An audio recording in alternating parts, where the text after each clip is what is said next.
Always doing something. And believe it or not, we got to leave that one there, the one that I ran over, because those are the stops that I use for the 1-ton when I back up to the splitter. And I look in the mirror and I put the tire right on that one, the back tire is on that one. And this one, I know I'm at the right distance to the splitter, so then I split the wood right off the 1-ton, right into the pile, go around the pile, throw it back on the 1-ton, haul it down to the house. So why do we haul it clear down there? Well, believe it or not, if a fire comes through off of government, this is all National Forest land back here, fire comes over here, we don't want all the wood that we've split next to the house. We want most of it up here, and then when we need it, we take it down there and put it in the pile. So anyway, we got that. I gotta get Hedge trimmer pruner sharpened up a little bit. They need some help. Actually, they need some help, you know. So we dig in my back pocket, and we got pocket knife, comb, we have a rectangle, and we have the American long handle, Sharpens Best, made in USA. Here, if you need to get a hold of me, that's my cell phone number. Doesn't bother me. If you need to talk to me, call me. So it's that simple. If you need to talk to me, if you just want to ask me how's fishing in Wyoming, call me. Call me at 3 o'clock in the morning. See if I answer my phone. I'm as happy at 3 o'clock in the morning as I am now. I'm just a happy person. But my last name isn't Gilmore, or my first name. Happy Gilmore. Yeah. So anyways, yeah, they need help. So it would be just like that. Okay. And then we'd run it from here out. I can tip it over and come back on that corner. So there is a corner there, 90 degrees, 90 degree corner there. Just like this is a 90 degree corner, and that's a 90 degree corner. Now they are a little off because I see an indentation there. So yes, they're not exactly 90 degrees, but you get the idea. Comment below. Okay, yeah, leave us a comment. Ooh, I like this height and everything. This is cool. I like this. So anyway, we just tip it like that. Watch the dirt, the green, the grass from cutting. Okay, when it shines all the way across, what I mean, okay, this, see how it shines instantly back here. Now I'm going to make it shine up there. Okay, now this is not, stay open. This is not very hard steel, so it's really easy for me to, okay, now just watch,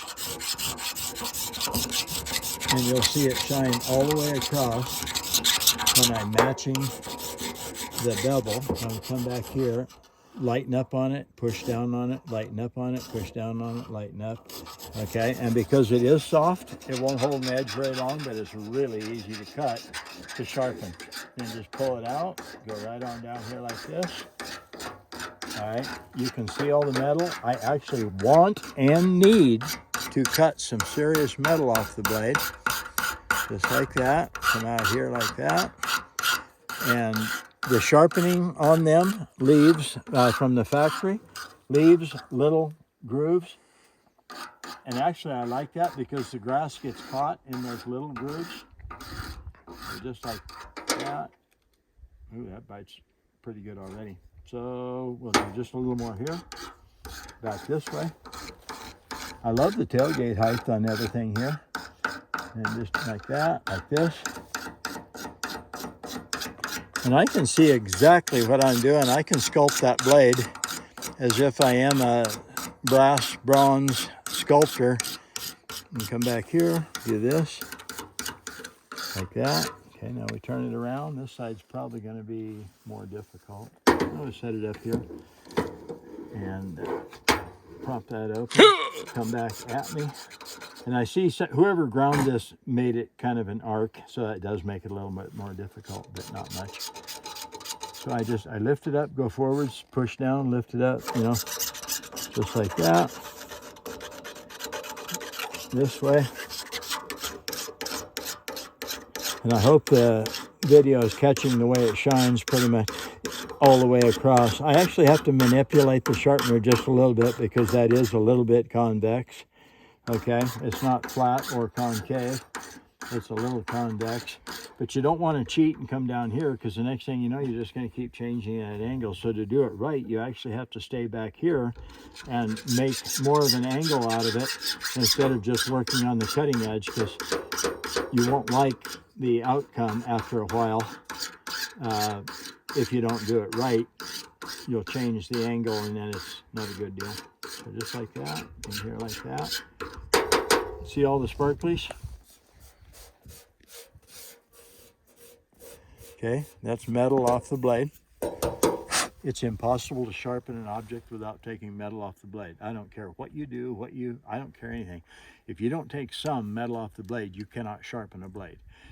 You can strop it, you can kind of mess with the little, she can't even think now, the little curl of metal that comes out there on the end, you know, your burr that develops on a sharp tool. And you can knock that burr off of there or something, but you cannot sharpen an object without taking some metal off the blade. So, oop, that bites. And there's not too much of a lip. We'll just touch it really lightly. And I say lightly because if you chamfer the back at all, you're screwed. All right, so let's see, we got weeds here. We got sunflowers.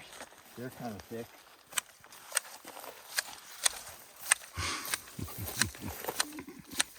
And Lucy says, I know you're after something.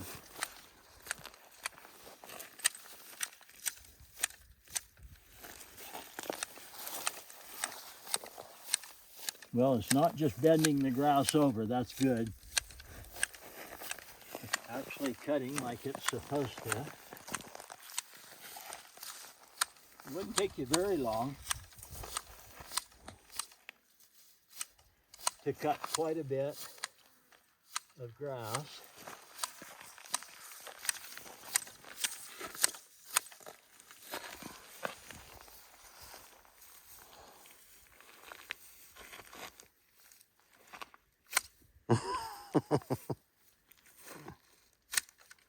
Wow, I'm actually kind of impressed.